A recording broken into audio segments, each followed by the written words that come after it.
Forge 103.9, a new sound. This is Real Talk, and we are back with another amazing guest, Matt. And, we have Stefani Diaz, who's the features editor for the Bakersfield Californian. And she not only is going to talk to us about a little bit of her history, but, there's a lot going down, especially with First Friday this week? Yes. So Matt, today.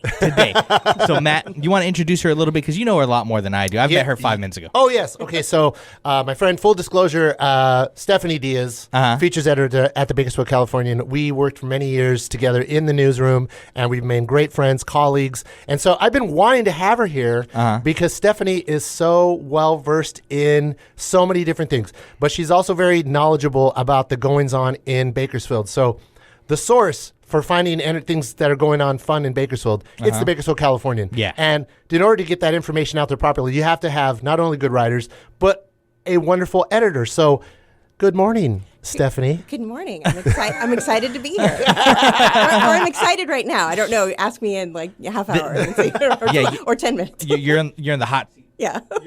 Oh, I cut my mic off.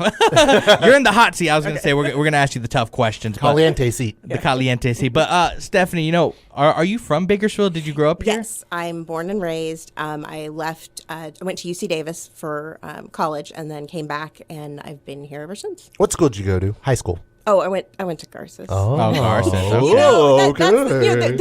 There's a couple camps with that.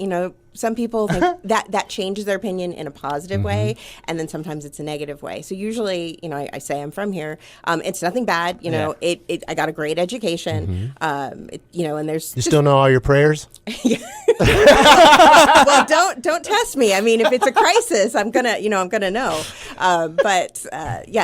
It's still a great experience. But some people, you tell them that, and but everyone has school loyalty too, because it's like BHS, it's like drillers for life.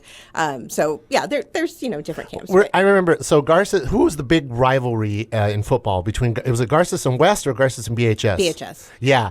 That annual game at Memorial Stadium, Bakersfield College, it would get packed all the way to the top. And Memorial Stadium, when you walk in there and you stand in the center, it's huge, massive, man. Huge. It's like you're going to like the Coliseum. It's Bakersfield's Coliseum. Yeah. And so that game is huge. Did you go to those games every year? No, I didn't actually go to that many football games. I went to some, but that wasn't necessarily. I was doing other stuff, on the weekends and reading books and filling your head with knowledge, editing the books, or partying. Well, no, and I was like a theater, not a full-on theater kid, because I played soccer during the fall, but then I was in theater, so I did other activities. Excellent. Okay, yeah. So you said you went to UC Davis. What degree did you get? I got my degree in comparative literature. Okay. There was no way to. I took a journalism class. There was a class, but there was not a program at Davis. And at the time, I had switched majors from when I started. So I went into comp lit because I loved reading. I loved books, everything. So I thought, that's what I'm going to major in. So that's what I did. What was your go-to book? As a fan of literature. Well. What is your go-to book? Like your this is favorite the book of all time, this is the book. If I get my first bookshelf in my apartment, I got to have this book. Well, I grew up reading Gone with the Wind. That's it is a good book. It is much like Garces. It could be considered problematic. I saw the movie, but yeah, no. In terms of a lot of the history, there's definite areas that.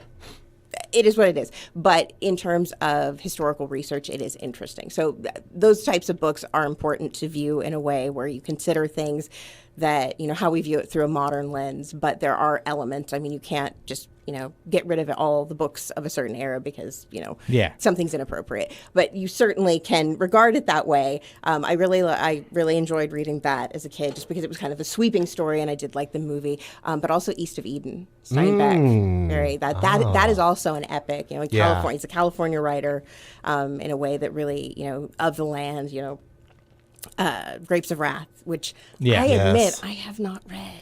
Oh, wow. I'll just say that here. Have you at least seen the movie? Yes. Yeah. That's how I passed my English class in high school. I watched the movie, Spark Notes. They were like, you didn't read the book? Nope, not at all. Remember Cliff's Notes? Yep. Yeah. Yeah. Which people always call Cliff Notes. And it's like, no, it's Cliff's Notes. Yeah, we would call it Cliff Notes. Yep.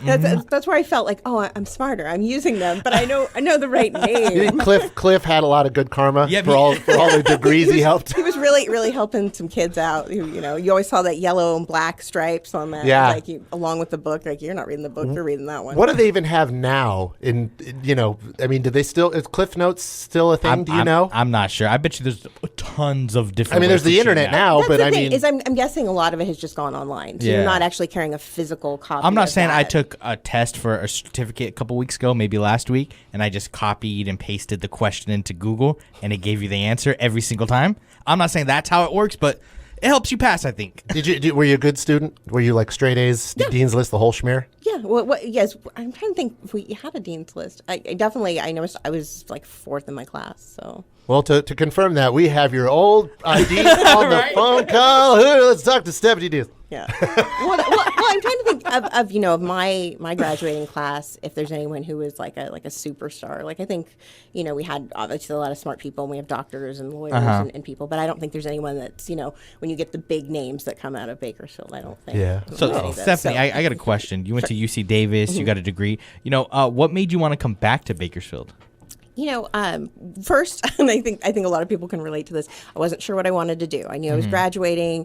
I knew I needed a job. At the time, I had done an internship for the magazine up there, which had been a little bit of a struggle because I didn't really have an editor, which has come to play now in the job that I do. And it felt a little difficult to do, but I enjoyed talking to people, hearing their stories. But actually, when I came back here, I knew someone who was the opinion editor at the time. I'd known her since I was a kid, and she said there was an opening on the copy desk. That's actually where I started copy editing, which if you're an English major or that sort of thing, you can write, grammar.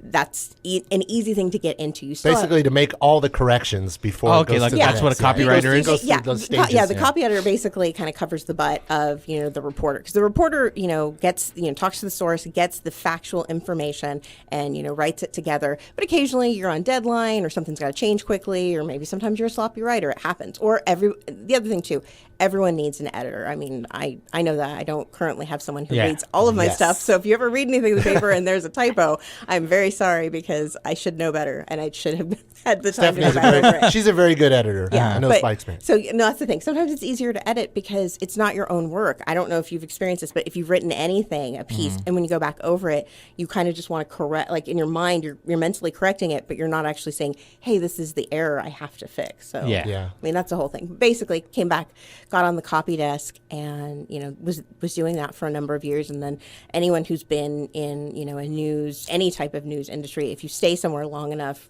opportunities open up, and you can do different It's one of those things that a lot of people that fall into certain professions, they don't actually plan to do that. And it's one of those things, because that's how I landed at the Bakersfield Californian too. It wasn't because I wanted to become a journalist. I wanted to do something else.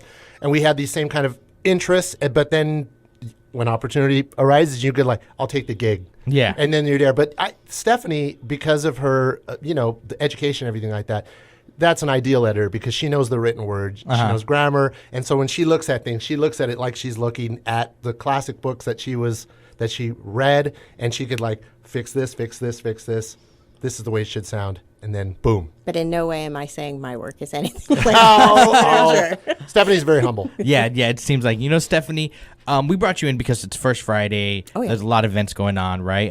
Kind of give us like a synopsis of what's happening in Bakersfield, and what should people be expecting? Well, it's been for a while now, especially during the pandemic. It's really about the art, about the visual arts. Yeah. There's elements, and definitely restaurants and exciting things that are going on downtown. And the other thing too is it's focused in downtown Bakersfield. This month, one of the new events just for this month is great. It's the Kern High School District. They're doing the showcase of student art, and that's happening at Modern Gigi, I'm pronouncing it right, Gallery, down on 18th Street. But that's great, because I think almost all the high schools in the district are participating in some of the continuation schools. But these are kids that, during the pandemic have been, still working on their art, having to do, a lot of things remotely, developing their talents. And this is exciting for them to have an opportunity to have their work up in an actual gallery and have people come out and see it. So that's really exciting. When did First Friday start? Can you remember when that whole thing started? It's been, I feel like it's been forever. I know it's been more than a decade. It's changed. Like in Bakersfield. Yeah, it's changed in a lot of ways because, I mean, something that's coming back, because I spoke with the new executive director of the Arts Council of Kern. They're the ones that run the First Friday Art Walk, which, of course, during the pandemic had been on hold. But they will be bringing it back. They're aiming for sometime this summer, which for the vendors, unfortunately, with the heat, will be a little tough. But they definitely want to bring that back because we have a lot of small like artisans, vendors, people who are creatives in town, and there's been a lot of pop-ups lately. That's exciting to see because they're getting eyes on their work. But that's something that was a monthly destination. People knew you could go downtown and have a long stretch of creative works, and that was really exciting. Yeah, they closed off the streets. Did you ever go to that, Bob? I haven't. No. It was a lot of fun. I mean, it would get thousands of people out there because the original street fair started on Chester. Then they just moved it right there in the I Street, so it was like I and 19th. So it was like a cross. So they closed off each. They'd have music, do all that stuff, and so the I Street section was just was the destination. It gave you all the information. So all you had to do is just go down, park on I Street, or park in the parking lots, and then you just stayed there all night long. Yeah, that was the best thing when we worked downtown, when our office was downtown for a very long time. But to be able just to walk outside of the building and head down a block, it was great.